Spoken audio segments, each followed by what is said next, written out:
Imagine inheriting the greatest empire in Asia at the age of 22.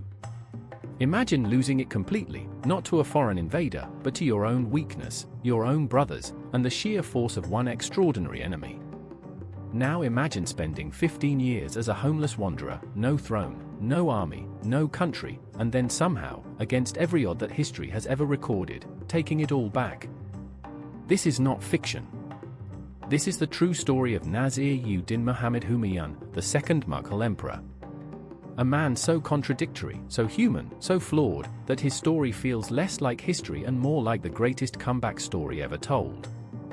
Stay with me, because this one will stay with you. When Babur died in 1530, Humayun was just 22 years old. He inherited an empire that stretched across Afghanistan, Pakistan, and northern India, an empire his father had built through blood, genius, and sheer willpower. But Humayun was not Babur. Where Babur was decisive, Humayun was hesitant. Where Babur was focused, Humayun was distracted by astrology, by poetry, by opium. He was brilliant, a lover of books, art, and astronomy. He spoke Persian, Turkish, and Arabic. He was kind, generous, and deeply loved by those close to him. But kindness is not always what an empire needs.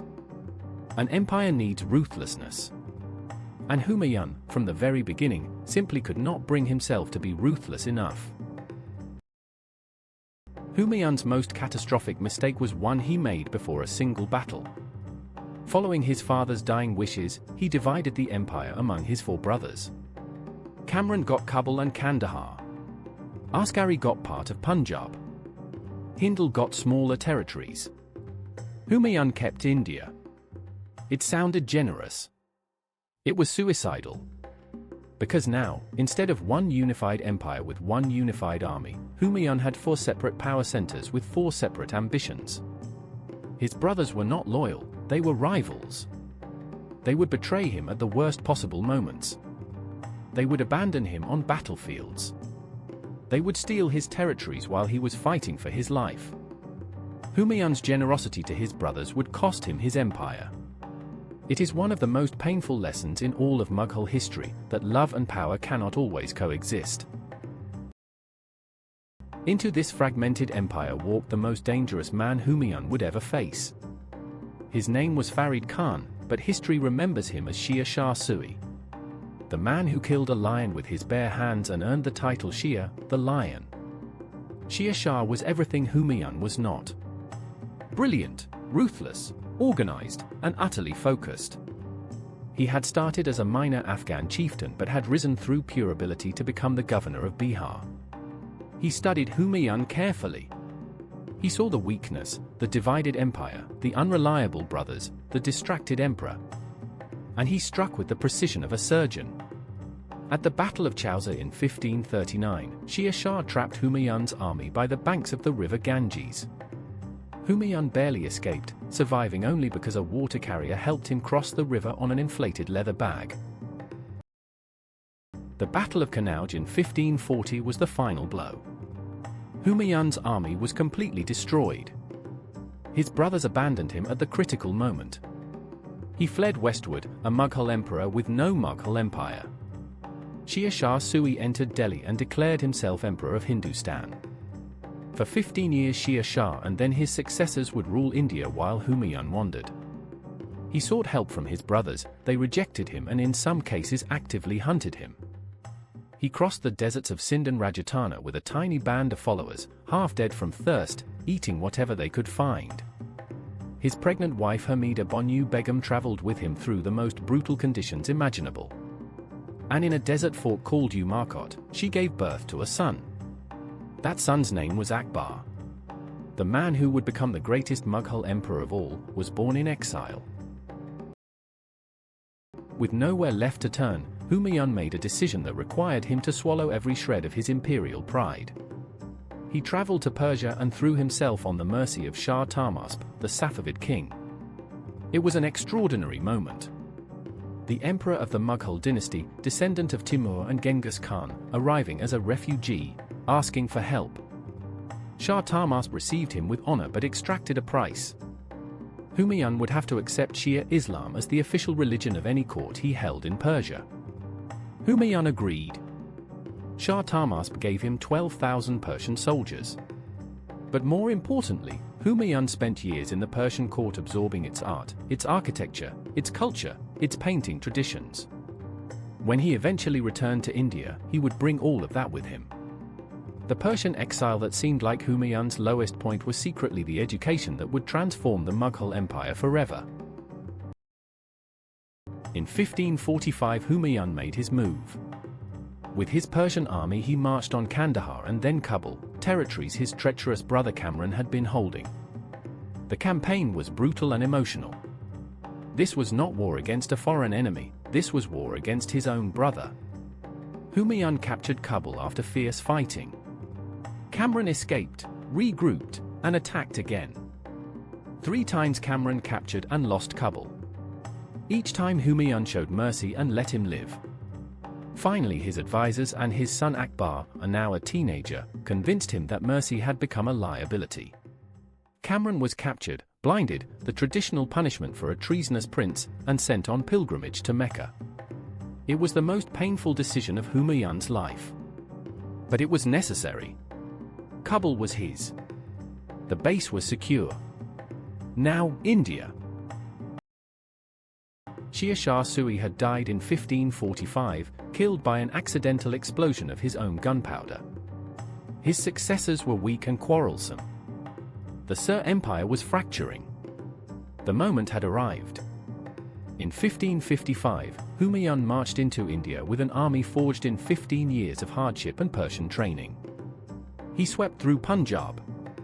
The Sir forces crumbled before him.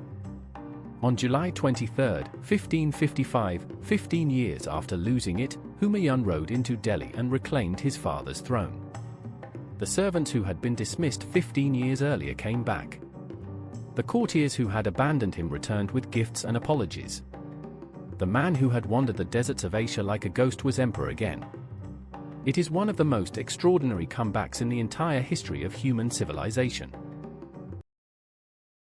But fate, it seems, had one final cruelty left for Humayun. He had waited 15 years for this throne. He would enjoy it for barely 6 months. On January 24, 1556, Humayun was descending the stairs of his library in the Purana Qila in Delhi. He heard the call to prayer. Being deeply devout, he tried to kneel immediately, on the stairs, and slipped. He tumbled down the stone steps and struck his head. 3 days later, Humayun was dead. He was 47 years old, the same age at which his father Babur had died. After everything he had endured, the battles, the exile, the deserts, the betrayals, the 15 years of wandering, Humayun died falling down a staircase in his own library. History can be unbearably cruel. Humayun's tomb in Delhi, built by his devoted wife Hamida Banu Begum, stands today as one of the most beautiful buildings in the world. It was the first garden tomb in India and directly inspired the architecture of the Taj Mahal, built 80 years later. But Humayun's greatest legacy was not a building. It was a son. The child born in a desert fort during the lowest point of his father's exile grew up to become Akbar the Great, the most magnificent emperor the Mughal dynasty would ever produce. Akbar's genius, his tolerance, his administrative brilliance, all of it was shaped by watching his father's suffering and his father's resilience. Humayun lost an empire. But in losing it, he gained something more valuable, the wisdom, the culture, and the Persian artistic tradition that would make the Mughal Empire immortal. What does Humayun teach us? He teaches us that failure is not the end, it is the curriculum. Every year of his exile made him wiser. Every humiliation made him stronger. Every betrayal taught him who to trust. The man who returned to Delhi in 1555 was not the same careless young emperor who had lost it in 1540. He was hardened, cultured, and mature. He had seen the world at its worst and survived. Humayun's life is proof that the most important quality in any leader is not brilliance, it is resilience. The ability to fall completely and still find a reason to rise again. In that sense, Humayun was perhaps the most human of all the Mughal emperors. Not perfect. Not invincible. But unbreakable. Humayun's story ends on a staircase. But the story of the Mughal Empire was just beginning. The 13-year-old boy who had been born in a desert fort, who had spent his entire childhood in exile watching his father fight to survive, was now Emperor of India. His name was Akbar. And he would take everything his grandfather Babur had built, everything his father Humayun had sacrificed to preserve, and turn it into something so magnificent that the world still marvels at it 500 years later. In our next episode, Akbar the Great. The illiterate boy who became the greatest emperor in Indian history. How did a man who could not read or write create one of the most sophisticated and tolerant empires the world has ever seen? That extraordinary story is coming next. Subscribe to the history class, and we will see you in the next class. Disclaimer: the information presented in this video has been researched and compiled from multiple historical sources including books, academic papers, encyclopedias, and historical records. While every effort has been made to ensure accuracy, history is a subject of ongoing research and interpretation. Different historians and sources may present varying accounts of the same events. We do not claim this to be the definitive or only version of events. Viewers are encouraged to explore multiple sources and form their own informed opinions. The creators of this channel are not responsible for any inaccuracies, omissions, or misinterpretations that may exist in this content. This video is intended purely for educational and informational purposes.